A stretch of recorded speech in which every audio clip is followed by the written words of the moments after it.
L'actualité africaine maintenant, avec ce sommet de la CEDEAO à Abuja au Nigeria. Sur la table, les récents coups d'État qui ont secoué le continent. Les dirigeants ouest-africains ont condamné la tentative de putsch au Bénin la semaine dernière.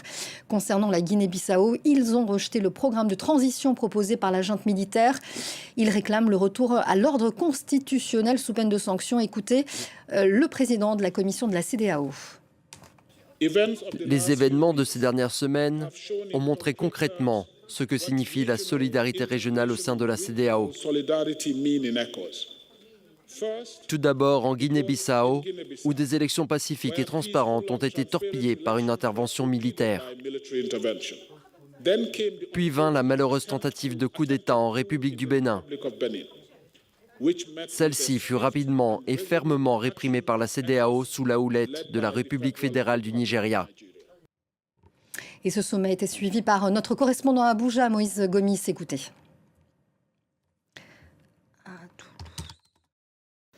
Les chefs d'État et de gouvernement de la CEDEAO rejettent donc le programme de transition proposé par la junte militaire de Bissau.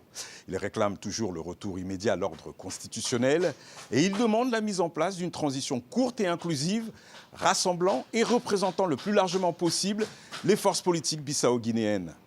Les dirigeants ouest-africains ne prononcent pas dans l'immédiat de sanctions.